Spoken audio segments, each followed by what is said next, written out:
Hey everybody, Cap Smash from Hostile Conditioning with Kurt. So today we're talking about why you need a coach. And so here's a little story about me. I just moved up here from the States, military officer and longtime strength coach. One thing that really hampered on me for a long time in being a good coach was my bench press ability. I suck at the bench press. And I have sucked up until recently. You know, I came into Hostile Conditioning, I met up with Kurt. We have a lot of the same ideas along the lines of training.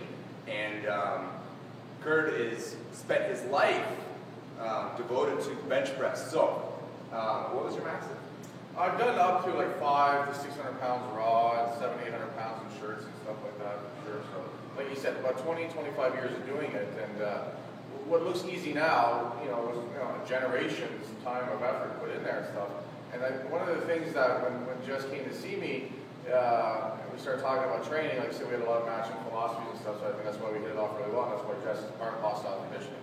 That's a different video, a different story.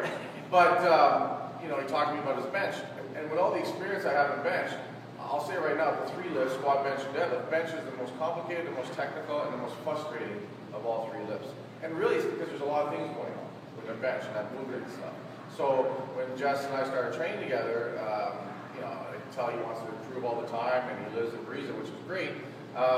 We just started with a couple of basic, tips and cues and stuff, just to help tighten up his form. He has a lot of raw strength, which is phenomenal, but it's a matter of fixing some tweaks and stuff.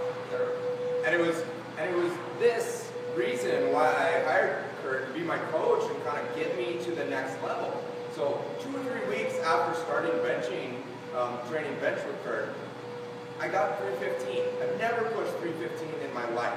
It's always been kind of that barrier. Yeah, that barrier, that obstacle.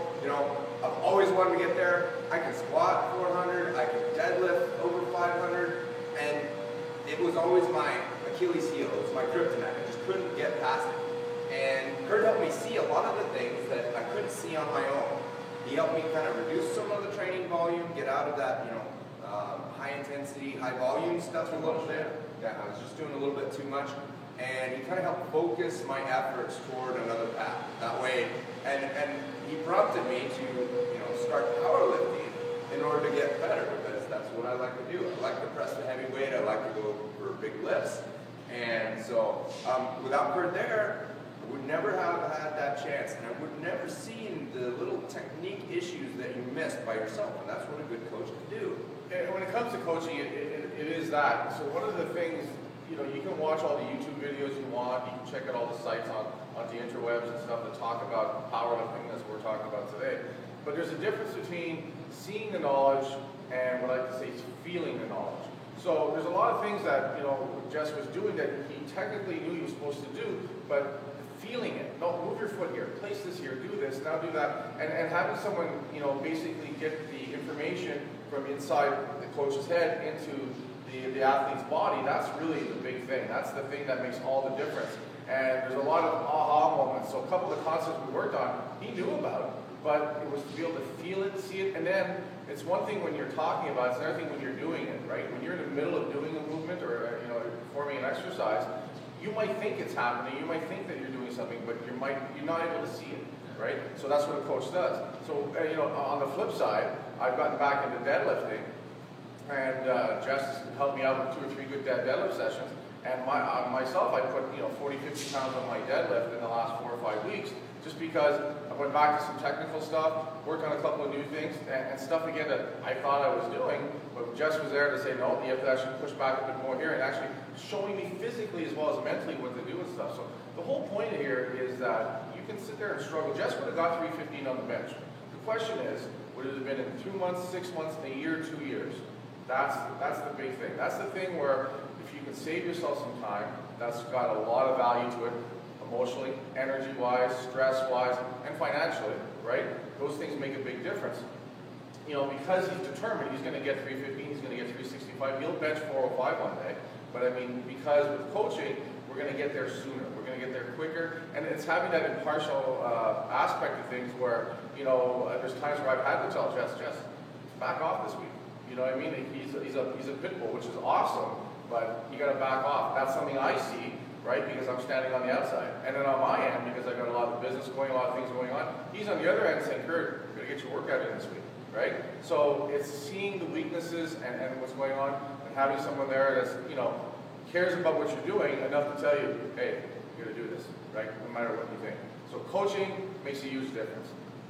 And not only does coaching help you see things in a different way, feel things in a different way, but they can push you to new levels where you didn't think you could go. Or even doing exercises you haven't done, right? Or thinking outside the box, or training outside the box, right? And understand that we have to do a couple different moves because we need to work on a couple different areas. And sometimes we don't realize it, but sometimes we do realize it, we don't fucking like doing it, and the coach is like, yeah, that's great, and when you're done those 4 sets of what I asked you to do, we'll go to the next step, and just stand there, right? That's the difference. That's the, you know, the impartiality and the accountability of, you come to see me, we're going to get you there faster, quicker, and better, but then you're going to have to do what you're told. And that probably is one of the tougher things, too, for a lot of people, is to change some of their patterns for the better, because people are afraid to let go because they got so far with it, and they've had progress, and it's not a natural thing to want to just, you know, feel like they abandon that to go do something radically different. So that's a tough call, and that's where you have that confidence in your coach, and your coach, you know, has to understand that they have that confidence from their client, so that they don't want to, you know, screw that up. Be honest. So, yeah, in the end state, all you can say is, you know, everyone needs a good coach, regardless of who you are. If you're, you know, an awesome personal trainer or an awesome coach, you need a coach too. Because look at Olympic athletes. Do you think they get where they're at right now by themselves? No. Nobody in the professional field, even the best of the best. Michael Jordan. Sidney Crosby, you know, a comment that Barack Obama has his own advisors, although they're not paid very well. Yeah. But, you know, they're just advising on things that maybe we don't agree with. But bottom line is, the more successful a person is in their endeavor, if you honestly get a chance to look at what they do or get to know them, or if they're honest with you, you'll find out they probably have more than one coach in different aspects of what they're working on, because they're realizing that, you know, they've got raw talent, but it needs to be molded, formed, and motivated, and kept on track. And again, the more successful someone is, I can guarantee you there's some coaching going on. The higher the level, the higher the coaching. Definitely. Sure. Good. Better. Pressure, guys. Awesome.